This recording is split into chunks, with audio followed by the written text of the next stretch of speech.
우리가 있는 이 3장의 말씀의 내용은 전에 있었던 일들을 회상하는 겁니다. 교회가 복음을 받은 지 그렇게 많은 시간이 지나지 않은 상태였는데 바울 사도와 그의 일행들도 박해와 시련 가운데서 복음을 이들에게 전했고 이들도 박해 가운데서 이 복음을 받은 상태였기 때문에 교회가 시기적으로는 오래되지 못했고 또 어려움 가운데서 말씀을 받은 상태라서 이들이 과연 믿음 가운데 잘 견뎌낼 수 있을까? 아직 신앙의 뿌리가 그렇게 깊지 않은 그런 모습이고 더더군다나 환경 자체가 쉽지 않은, 넉넉하지 않은 그런 어려운 환경 속에 있는 교회가 그런 박해와 시련들 그리고 여러 많은 거짓된 지도자들이 들어와서 어지럽히고 혼란스럽게 할 때 과연 이 교회가 든든하게 서 있을까 하는 것에 대한 사도의 염려가 대단히 많았습니다. 그래서 바울 사도는 그들이 이제 이 데살로니가 지방을 지나서 아덴이라고 하는 곳으로 옮겨간 다음에 도무지 마음이 놓이지가 않습니다.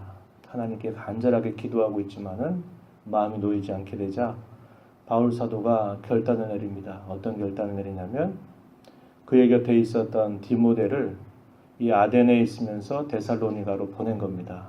이곳에 보내서 과연 이들이 말씀 가운데 서서 그런 여러 가지 어려운 환경들을 잘 극복하고 감당하고 있는가 하는 것들을 살펴보고 그들을 말씀으로 굳게 세워서 교회가 더욱더 든든히 서가게 되기를 기대하는 마음으로 이 디모데를 보낸 것입니다. 거기서 디모데가 가서 이런저런 상황들을 살펴보고 난 다음에 다시 바울이 있는 곳으로 돌아오게 돼요. 그리고 이 아덴 지역에서 이제 고린도 지방으로 그들이 복음을 또 전하기 위해서 옮겨갑니다. 그래서 이 고린도 지방에 있을 때 데살로니가 전서를 쓴 겁니다. 그러니까 서신 자체도 바울이 쓴 서신 가운데 굉장히 초기에 쓴 서신이고 또 그 유약한 교회, 세워진 지 얼마 되지 않은 그 교회에 대한 그 사도의 마음, 또 그들을 향한 권면, 여러 가지 그러한 부분들을 생각해 두고 고린도에서 이 서신을 쓰게 된 것을 우리가 말씀드린 바가 있습니다. 오늘 본문 1절에서 이렇게 이야기했어요. 이러므로 우리가 참다 못하여 우리만 아덴에 머물기를 좋게 생각하고 바울과 그의 일행들을 여기다 두었다 하는 것이죠. 우리 형제고 그리스도의 복음을 전하는 하나님의 일꾼인 디모데를 보내노니 이는 너희를 굳건하게 하고 너희 믿음에 대하여 위로함으로 아무도 이 여러 환난 중에 흔들리지 않게 하려 함이라. 또 5절에 보면 이러므로 나도 참다 못하여 너희 믿음을 알기 위하여 그를 보내었다. 이렇게 말합니다. 디모데를 아덴에 있을 때 이 디모데를 또다시 데살로니가로 다시 보내게 된 그 이유에 대해서 두 가지 정도를 이야기하고 있어요. 환난 가운데서 흔들리지 않게 하려고 하는 뜻이 있는 겁니다. 3절 앞부분 또 5절에서 읽었던 말씀대로 하나는 그들의 믿음의 상태를 잘 확인해서 그들을 세우고자 하는 데 있었다라는 겁니다. 이런 목적을 따라서 보냈고요. 4절 말씀에 보면은 이렇게 그들에게 했던 말을 다시 이야기합니다. 우리가 너희와 함께 있을 때 장차 받을 환난을 너희에게 미리 말하였는데 과연 그렇게 된 것을 너희가 안다. 이렇게 말합니다. 너희와 함께 있을 때 언제라는 건가요? 바울 사도와 그의 일행들이 데살로니가에 있을 때 복음을 전하면서 그들에게 했던 말이라고 하는 겁니다. 그 말이 장차 받을 환난을 받게 될 것이다. 환난이 있을 것이다. 라고 하는 이야기를 했다는 거예요. 미리 이렇게 말했는데 과연 그렇게 말한 대로 여러분들에게 큰 환난이 많이 있다라는 사실을 기억나게 해주는 것입니다. 바울 사도는 이 부분에 관하여서 이야기한 바가 있는데요. 사도행전 14장 22절 말씀에 이런 말씀을 했었어요. 제자들의 마음을 굳게 해서 이 믿음에 머물러 있어라 보냈고 또 이렇게 말했습니다. 우리가 하나님의 나라에 들어가려면 많은 환난을 겪어야 할 것이라 이렇게 이야기했습니다. 우리가 하나님 나라에 들어가려면 많은 환난을 통과해야만 된다. 그래서 마음을 굳게 해서 이 믿음에 굳게 서 있어라 라고 하는 말을 바울 사도가 했어요. 첫 번째 전도 여행을 마치고 오는 길에 그들이 이 루스드다 또 이고니온이나 안디옥으로 이렇게 들어가서 이 이야기를 한 겁니다. 여러분, 이 믿음에 굳게 서 있으십시오. 우리가 하나님의 나라에 들어가려고 하면 많은 환난을 겪어야 합니다. 그걸 통과해야 됩니다. 그러니 이 환난이 올 때 그것을 낯설게 여기지 말고 올 것이 왔구나 생각하고 믿음 가운데 굳게 흔들지 말고 서 있어라. 이러한 이야기를 했었습니다. 바울 사도가 첫 번째 로마 감옥에 수감 중에 있을 때도 또 이런 말을 빌립보 성도들에게 한 말이 있었어요.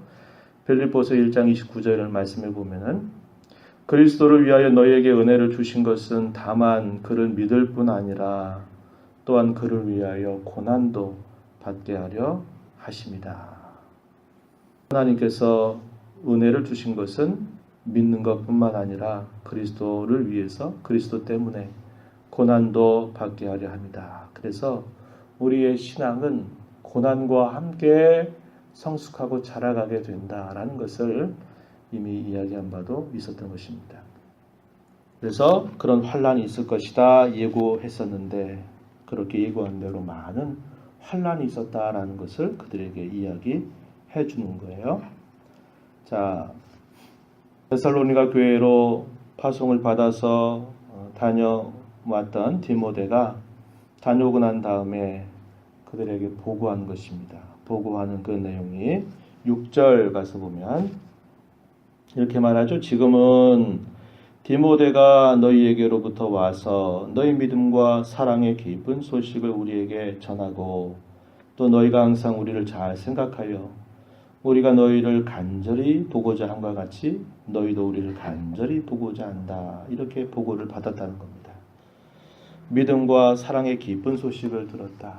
박해와 시련 가운데서도 비록 그들의 신앙의 뿌리가 깊지 아니하지만 그 박해 시련 속에서도 믿음을 굳게 지켰고 또 그들이 서로 사랑을 나누는 그런 모습을 전해 듣게 되었다. 참으로 기쁘다. 이렇게 이야기하는 겁니다.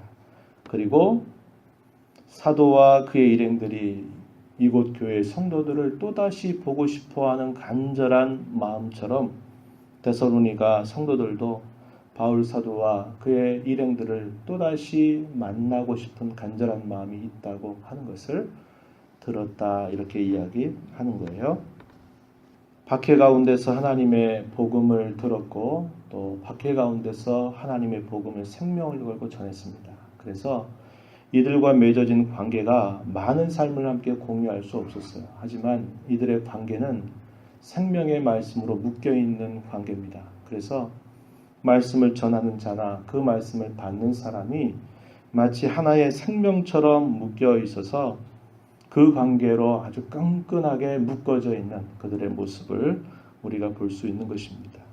그래서 사도는 보고 싶어 했고 조금이라도 봐서 더 그들이 신앙의 뿌리를 든든히 내리기를 원하는 간절한 소원을 가지고 있었고 이들 또한 박해 가운데서도 말씀이 그리웠고 말씀이 갈급했던 겁니다. 그래서 사도가 다시 우리에게 와서 그 말씀을 전해줄 수 있다면 더 들을 수 있다면 좋겠다. 이런 서로 간의 마음을 확인할 수 있었다라고 이렇게 편지 가운데 쓰고 있는 것입니다. 7절 말씀해 보면요. 이렇게 말해요. 이러므로 형제들아 우리가 모든 궁핍과 환난 가운데서 너희 믿음으로 말미암아 너희에게 위로를 받았노라. 여전히 바울 사도와 그의 일행들은 아덴 지역을 떠나서 또 고린도 지방에 와서도 복음을 전하는데 역시 모든 환경이 그렇게 호락호락한 환경이 아닙니다. 사단의 나라에서 어둠의 권세에서 하나님의 나라로 사람을 데려오는 그 일이 결코 만만치 않은 영적인 전쟁이기 때문에 그렇죠. 그런 어려움과 박해 가운데 있지만 여러분들이 그 환난 가운데서 견고하게 서 있다고 하는 소식을 들으니 그게 참 우리에게 큰 위로와 힘이 되었다라고 이렇게 말하는 것입니다. 그리고 8절에서 또 뭐라고 말해요? 그러므로 너희가 주 안에 굳게 선즉 우리가 이제는 살리라. 너희가 주 안에 굳게 서 있다. 무슨 말인가요? 환난과 시련 가운데서 굳게 믿음을 지켜 서 있는 그 모습을 보니까 우리가 이제 살겠다. 이제 좀 안돈이 된다. 이제 마음이 놓인다. 이제 정말 살만하다. 이런 표현을 하고 있는 겁니다.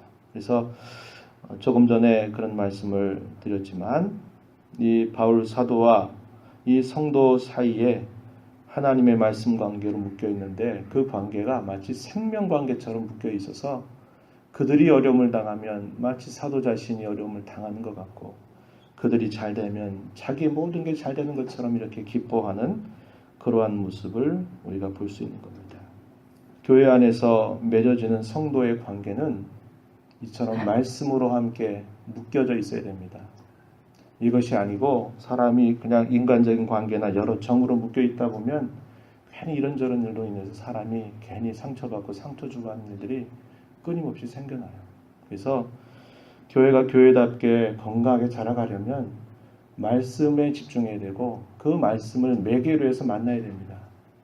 말씀을 전하는 사람도 말씀에 매야 되고 말씀을 받는 사람도 그 말씀에 매이는 관계가 될 때 그 안에 정말 생명처럼 끈끈한 그런 관계들이 맺어지게 되어 있는 것이죠. 데살로니가 교회 성도들과 복음을 전한 일꾼들 사이에 맺어진 관계가 이런 관계라는 겁니다. 많은 시간이 필요하지 않아요. 우리가 전에 사무엘상 사무엘하 말씀을 읽으면서 다윗이 하나님을 향해서 가졌던 그의 믿음의 고백과 그의 자세를 사울의 아들이었던 요나단이 그걸 봤습니다. 요나단도 그가 하나님을 향해서 갖는 그의 신앙과 고백의 내용이 너무나 비슷해요. 그러니까 많은 시간들을 공유하지 않아도 돼요. 그러면서 그들과 생명처럼 언약을 맺었다 그러죠. 자기 생명처럼 사랑했다고 그런 것입니다. 그래서 서로 마음과 마음이 하나 돼서 요나단은 어찌하든지 이 다윗을 위하는 그런 태도와 모습을 평생토록 바꾸지 아니했던 그런 좋은 모습을 보여주고 있는 것이죠. 데살로니가 교회와 사도들과의 이런 관계가 이런 관계 안에 있었다는 겁니다.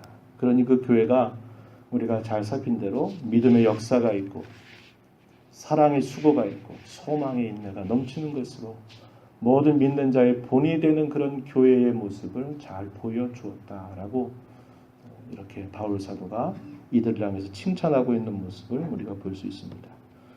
그래서 바울 사도는 본문 마지막 부분 10절부터 13절 내용에서 그들을 위해서 하나님 앞에 기도하는 내용을 그대로 실어줍니다. 그 기도의 내용은 우리 길을 너희에게로 갈 수 있도록 하나님이 열어주시기를 원한다. 만나고 싶다는 겁니다. 생명의 말씀 가지고 다시 만나고 싶다는 그런 소원을 하나님께 아뢰고 너희도 피차간에 모든 사람에 대한 사랑이 더욱 많아지게 되기를 박해와 시련 가운데 더 서로를 사랑하고 하나가 돼서 그런 어려움들을 이겨낼 수 있게 되기를 기대하는 기도를 드리고요. 마지막 절에서는 하나님께서 너희의 마음을 굳건하게 하시고 마침내 주께서 강림하실 때 하나님 우리 아버지 앞에서 거룩함에 흠이 없게 해주시기를 기도하는 그런 사도의 모습을 우리가 확인할 수 있다고 하는 것입니다. 고난을 예고했던 사도 그리고 그 고난에 참여하면서 그것을 감당했던 성도들이 고난을 낯설게 여기지 않고 믿음으로 감당하면서 서로가 주고받는 소식들로 인해서 참으로 기뻐하는 모습을 볼 수 있습니다. 우리의 신앙, 우리의 모습이 이러한 모습을 잘 본받아가게 되기를 진심으로 축원합니다. 하나님 아버지 감사합니다. 이 새벽 시간에도 저희들을 주께로 인도하여 주셔서 또 이 하루 이 한 주간을 시작하며 하나님 앞에 저희들을 세워주셔서 감사합니다. 복음을 받은 지 얼마 되지 않은 데살로니가 교회 그러나 박해와 시련이 끊이지 않았던 그 현실들을 바라보면서 과연 이 교회가 그런 시련과 박해를 견뎌낼 수 있을까? 그런 어려움 속에서도 신앙의 뿌리가 깊지 아니한데 잘 감당할 수 있을까 하는 그런 염려로 이렇게 또 일꾼을 보내고 또 그들을 통해서 듣는 소식을 인하여서 서로가 서로를 위로하고 위로받고 함께 기뻐하는 그런 아름다운 모습을 저희들이 살펴봅니다.